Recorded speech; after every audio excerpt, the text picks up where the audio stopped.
Hey guys, welcome to another week of Brothers Books and Bookings. Josh and I read 2 books this week. He read one and I read one. And this week we're going to be introducing some new characters. Some of them have already been introduced, and in Josh's case, it was the first introduction of his new character. Josh, you want to tell them what you read and tell us about that new character? Yes, I read Wonder Woman number 800 from DC Comics. They did a great job of closing out the current run of Wonder Woman in the first story, but the story I'm going to talk about is the second one in the book. Tom King is taking over Wonder Woman with issue number 1, and he did a quick little intro to the story here. He introduced Wonder Woman's daughter Trinity in a future era with Jonathan Kent as Superman and Damian Wayne as Batman. So we have the Trinity again. We have the Trinity, exactly. Okay, well, hold on now. What is Wonder Woman's daughter's name? Her name is Elizabeth Marston Prince. We don't know who her dad is yet, but they did a sneaky little thing there because Elizabeth Marston was the wife of William Moulton Marston, who is credited with creating Wonder Woman. Nice. So that was a nice little token there. It really leads up, and at the end of the story, we get some great intro to these characters. You can almost see a sibling rivalry between her and Jonathan and Damian. She's like the little sister to them. You know why?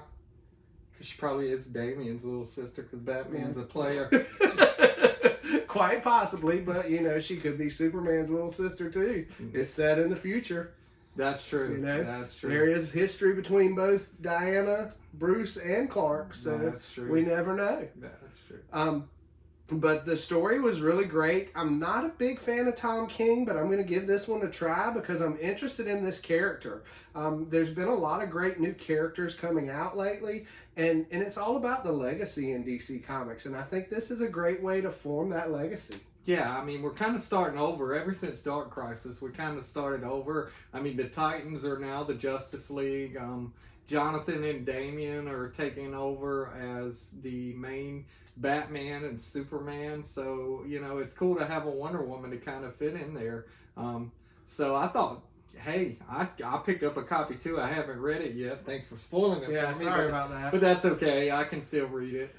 And this cover you're seeing, guys, is Brian Boland. Okay. That is a beautiful cover. Okay. One of the best I've seen. Okay. I did get an alternate cover, so I don't have the same cover as you have, Josh, but it's still a really cool cover. And anytime you get a first appearance of somebody in a comic book, it just tends to blow up really fast.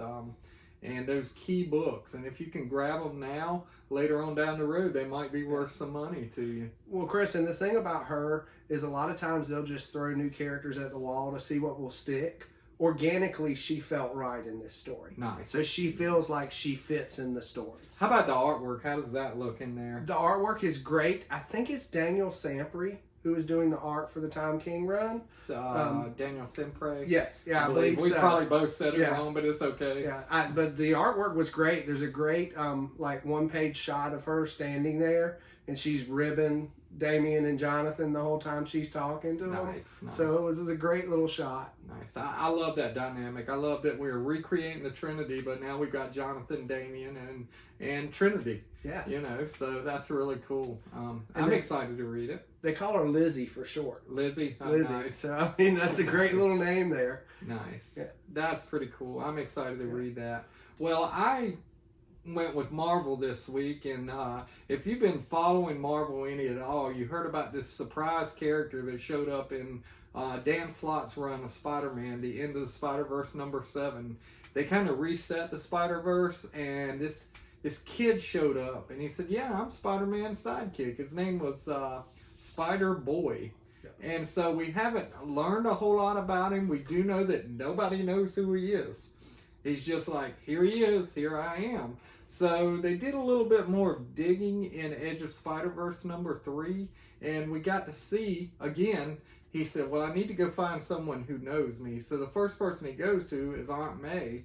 Well, Aunt May doesn't even know who he is. So he is running around New York looking for people who may know him.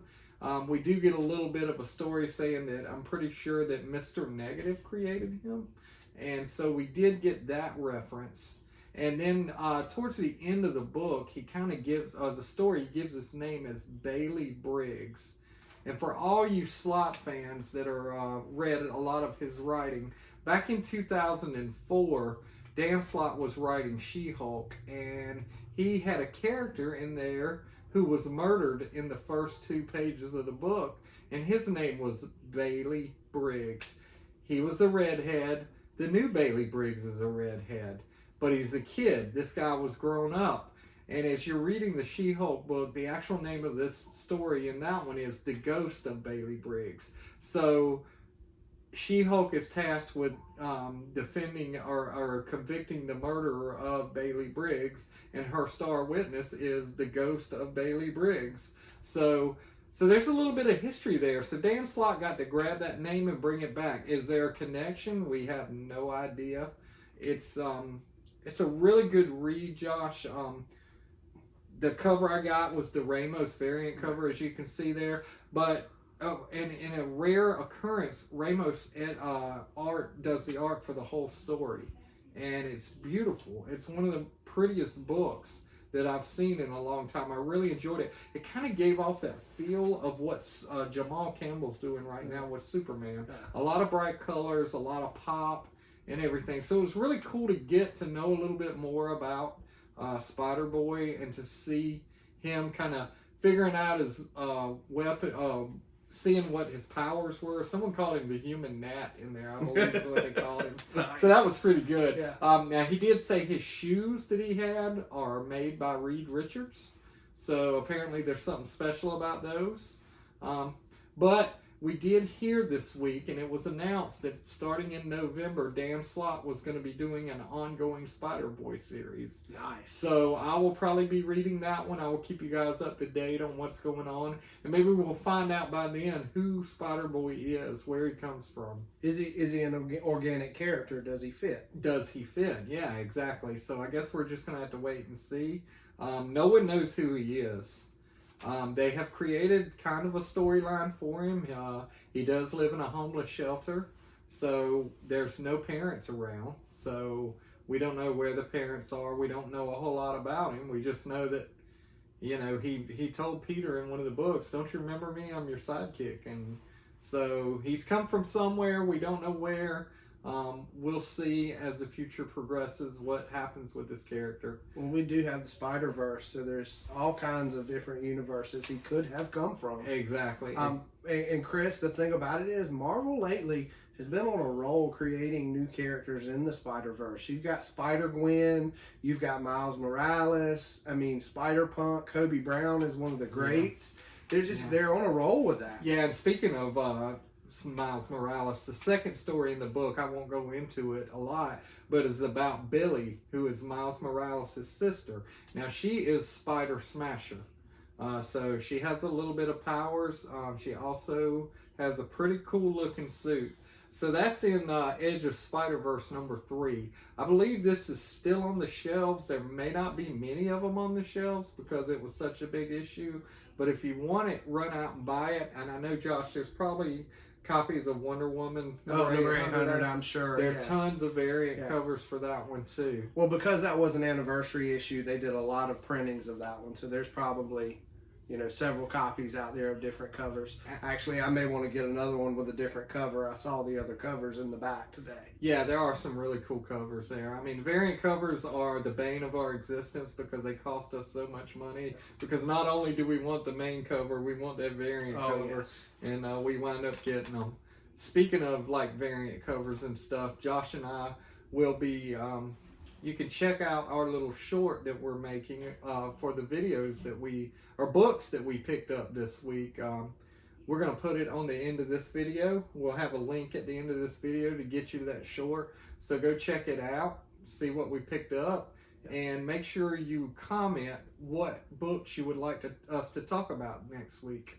And next week, we'll be coming to you guys from Hendersonville, North Yes. Carolina. We're going to be in the mountains. We might try to find a scenic overlook somewhere and record outside or something, maybe to give you something pretty to look at. Yeah. And we have an exciting product placement coming in the next week or so. I won't say a whole lot about it until we get through with finalizing the deal, but we're super excited to have this product and to help promote it.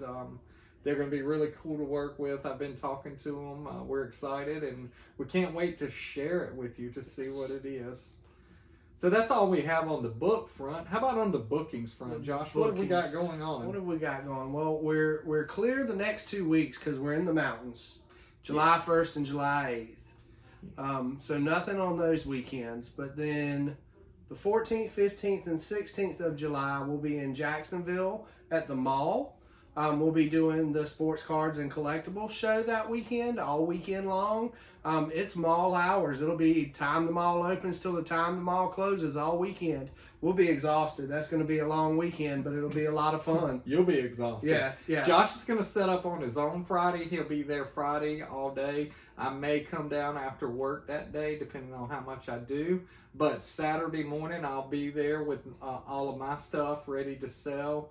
We've got tons of comics still. Yes. We got tons of dollar comics. Josh has got the comics from his collection. Come grab Friday before everybody gets in there Saturday. Yep. And he's got a lot of great stuff in his collection. Come get some of it. And Yes. we are negotiators. Just come talk to us. We will sell anything.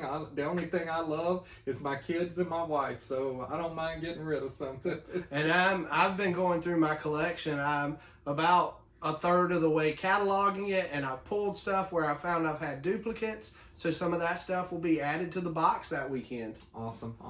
And then the next weekend, we are going to make a little bit of a journey up to Greensboro, North Carolina for the Greensboro Pop Culture Expo, I believe is what it's called.